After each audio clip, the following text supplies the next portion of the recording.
Bienvenue sur Bulle de Bonheur, le podcast pour prendre le temps d'être heureux. Je suis Raphaël Defoucault, chercheuse inconditionnelle de Bulle de Bonheur. Ce podcast est propulsé par 2 minutes de bonheur et publié tous les jeudis. Cette semaine, au cœur de l'été, je vous propose ce hors-série sur les retrouvailles familiales. L'été est la saison des réunions, des rires et des souvenirs partagés, et aussi des tensions et des incompréhensions. Dans cet épisode tout particulier, nous allons explorer comment aborder ces retrouvailles estivales le plus sereinement possible. J'espère que vous êtes bien tous partis en vacances avec vos jeux 2 minutes de bonheur. Rien de mieux pour faire baisser la tension ou occuper les enfants loin des écrans. Allez hop, se procurer un jeu, c'est facile, sur notre site 2minutesdebonheur.com ou sur Amazon. Quand nous imaginons les vacances, il y a comme un rêve qui s'installe dans notre tête. L'ambiance va être harmonieuse, les rires à l'apéro, les cousins vont bien s'entendre, se retrouver et jouer sans se disputer.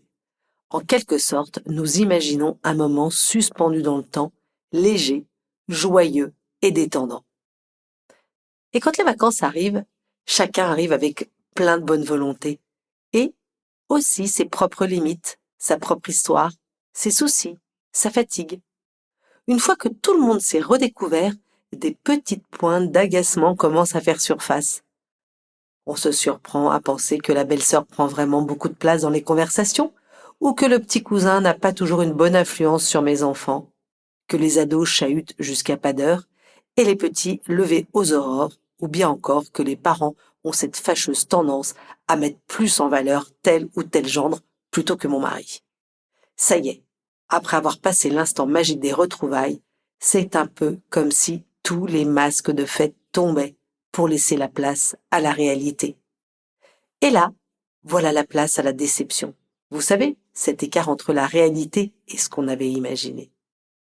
Et il n'est pas rare au fur et à mesure des heures que la tension intérieure monte, que les pointes d'agacement laissent place à de l'irritation et que le petit défaut des uns et des autres se transforme en un gros point noir jusqu'à ce que parfois, sans vraiment comprendre pourquoi ou au détour d'une conversation anodine, des disputes éclatent et de vieux dossiers ressurgissent à coups de « De toute façon, tu as toujours donné plus d'importance à un tel.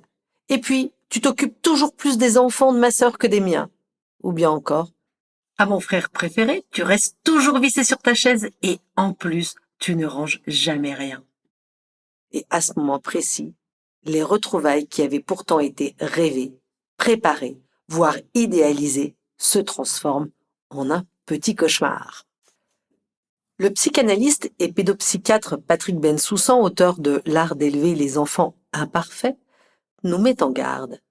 Attention à ne pas idéaliser ces retrouvailles. Et il dit, les vacances ne peuvent pas définir un nouveau mode de fonctionnement. Les contraintes du quotidien influent, certes, mais elles ne sont pas à l'origine de la structure de nos relations. Ainsi, il explique que, à travers ces moments choisis, il est risqué de rêver nos relations avec notre entourage. L'événement qui nous réunit est peut-être joyeux, heureux, cependant il est éphémère. Les relations que nous avons avec notre entourage restent, quoi qu'il arrive, les mêmes. Et nous pouvons nous autoriser à penser que plus nous rêvons et idéalisons ces moments, plus la chute et la réalité peuvent être difficiles. C'est en partie ce qui explique cette intensité émotionnelle que nous vivons au cours de ces vacances familiales. Rappelez-vous, la différence entre l'attente et la réalité, ça s'appelle la déception.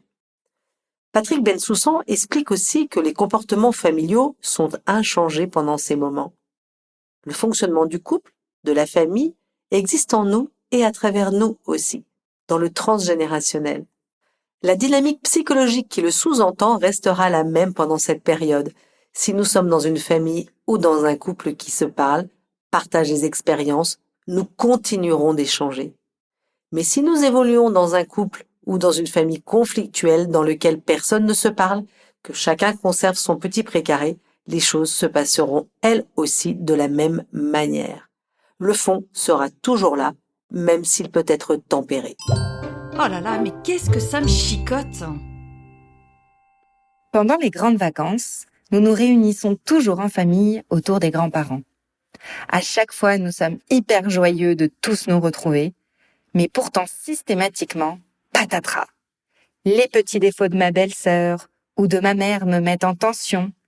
Il y a toujours un imprévu qui vient écorcher ce beau tableau de famille jusqu'à faire remonter des vieilles rancœurs et noircir la fin du séjour. Et là, ça me chicote. Pourquoi faut-il que tout remonte à la surface alors que nous sommes devenus adultes et que nous menons chacun nos vies? Que se joue-t-il dans ces moments familiaux? Comment faire pour ne pas nous laisser emporter par nos émotions? En bref, si je résume, pour garder de bons souvenirs des vacances familiales, 1. Accepter de ne pas changer les autres. 2. Éviter les sujets qui fâchent. 3. Avoir recours à l'humour. 4. Reconnaître ses propres limites. Et 5. Définir un temps raisonnable pour se retrouver. À vous de jouer, chers auditeurs. C'est décidé. Avant les vacances, je vais d'abord me demander si j'attends des choses particulières de mon entourage familial et je choisis d'y renoncer le temps de ces retrouvailles. La petite mousse est servie par Christine James qui nous dit avec gaieté: rire en famille, c'est mettre une cerise sur le gâteau de la vie. Avec Bulle de Bonheur, prenez le temps d'être heureux. Mais pour autant, faut-il s'interdire de rêver à ce beau tableau de famille sans accroc et sans tâche? Est-ce si dommageable de penser que tout se passera pour le mieux à la manière de la famille parfaite présentée sur Insta? Le psychiatre et psychanalyste Didier Lauru, auteur de Tout est psy en vacances, nous répond: à quoi servent les vacances, sinon à rêver et à se projeter dans un avenir formidable, reposant, ludique? Nous attendons de nos enfants, de nos proches, de notre conjoint, qu'ils soient plus attentionnés, plus câlins. Cela fait partie de nous. Tout le monde fonctionne comme cela. Tout le monde surestime l'autre dans un rapport affectif, amoureux. Les vacances sont une demande d'amour déguisée. Dans ce cadre, nos désirs vont enfin se réaliser ou pas. C'est dur de se dire « je vais m'épanouir sans nourrir aucun espoir ». Et puis par ailleurs, il arrive que ça se passe bien. Ouf, il est bon de rêver et de se nourrir d'espoir. Et puis, notons-le quand même, il arrive que tout se passe bien. En effet, nous avons tous le souvenir de cousinades quand nous étions petits, où nous jouions des heures dehors, où nos grands-parents nous distribuaient des glaces et des gâteaux. Et grâce à qui de vraies relations familiales se sont ainsi créées loin des tensions d'adultes. Ces souvenirs familiaux ont pu être vécus comme des moments clés dans notre construction personnelle et affective. Une dernière question subsiste pour moi en tous les cas. Pourquoi est-ce que c'est dans la cellule familiale que l'on a pourtant souvent tant de plaisir à retrouver que les relations sont les plus explosives? La famille est l'endroit où l'on se construit affectivement, où l'on a reçu ou attendu de l'amour, où l'on a appris à communiquer, à se demander pardon. Elle est l'endroit où la dimension affective a pris le plus de place. Les relations parents-enfants ou celles que l'on entretient avec son conjoint sont souvent bien plus intenses que les liens amicaux ou professionnels. Cette intensité provient d'une envie d'amour et de validation de nos besoins qui, quand ils ne sont pas rejoints, peut rendre ces relations particulièrement explosives.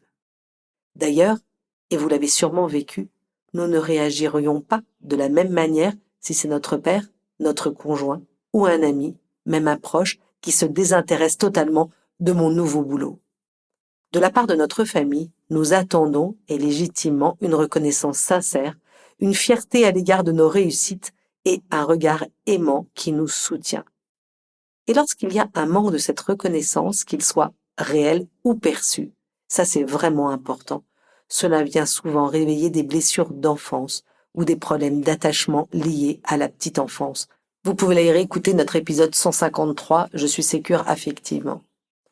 Cette absence réelle ou supposée peut provoquer une souffrance profonde, de la colère et de la frustration, des émotions qui peuvent parfois mener à des conflits sévères. L'idéalisation des relations et la soif d'amour que nous attendons de la famille viennent donc expliquer pourquoi les retrouvailles familiales peuvent être vécues, parfois sous haute intensité. Allez, je change de regard. Avoir conscience que les réunions familiales peuvent être source de joie comme de conflits peuvent donc nous aider à trouver des astuces pour ne pas nous laisser emporter dans le tourbillon de nos émotions. Alors, première idée, évitez de tomber dans le danger de l'idéalisation. On vient d'en parler. Alors, effectivement, vous pouvez vous autoriser à rêver à la magie de l'événement, bien sûr. D'être comme la famille Ricoré en distinguant bien les retrouvailles des relations. Oui, tous nous retrouver peut être excitant, tout comme s'émerveiller devant le beau coucher de soleil. Pourtant, nous avons chacun nos limites, nos réalités, nos comportements, nos manies qui restent inchangés. Ainsi, choisissez de ne rien attendre de l'autre de plus que ce qu'il n'est capable de donner.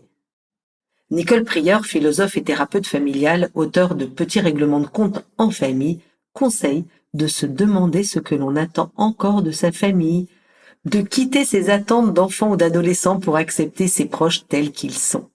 Elle dit encore, il faut accepter la réalité de notre famille, ne plus attendre qu'elle change. Cela passe par un processus de deuil de la famille rêvée. Accepter que l'on n'aura jamais les parents parfaits, ne pas attendre de reconnaissance et surtout admettre que l'on ne sera soi-même jamais non plus l'enfant idéal.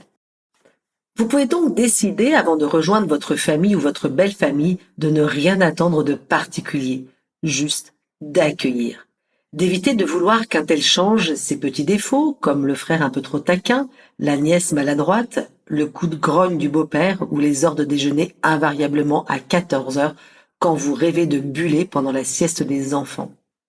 Évitez aussi de réagir aux remarques que vous percevez comme désagréables de votre mère, du genre « t'es toujours aussi désordonné ».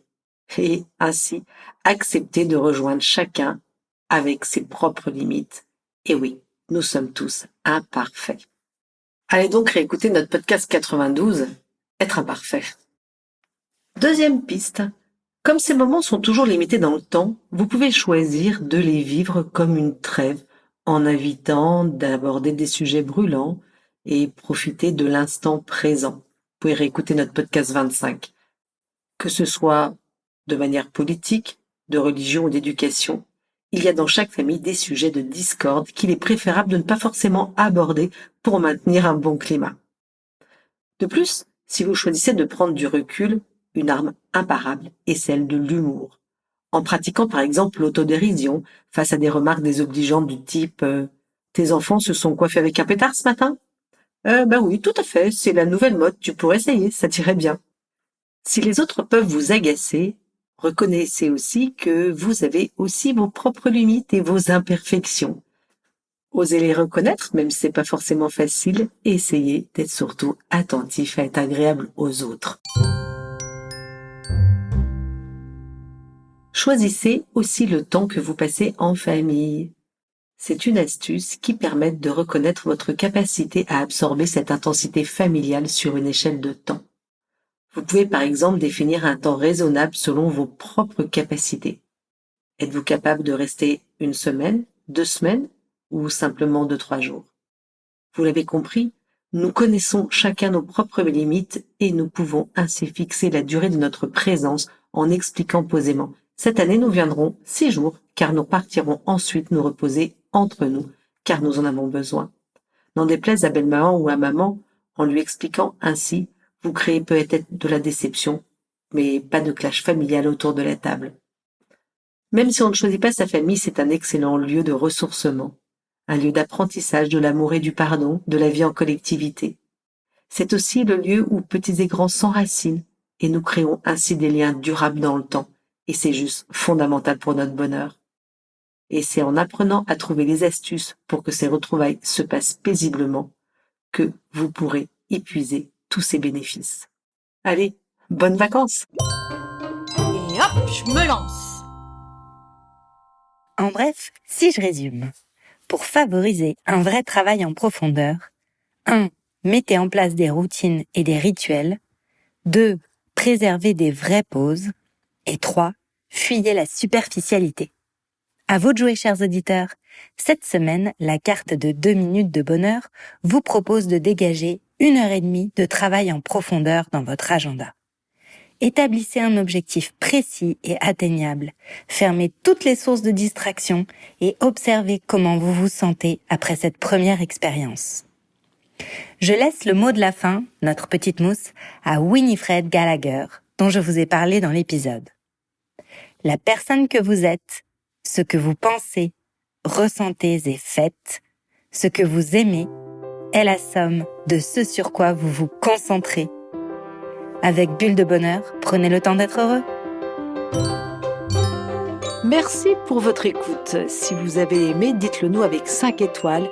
Laissez vos commentaires et envoyez des bulles de bonheur à vos amis et partagez ce podcast. Inscrivez-vous à la newsletter en allant sur notre site 2 minutes de bonheur pour être notifié des prochains épisodes. C'est aussi très facile de nous trouver sur les réseaux sociaux, Facebook et Instagram. Il suffit de chercher 2 minutes de bonheur. Bulle de bonheur est propulsée par 2 minutes de bonheur, des outils pour créer du lien et prendre le temps d'être heureux.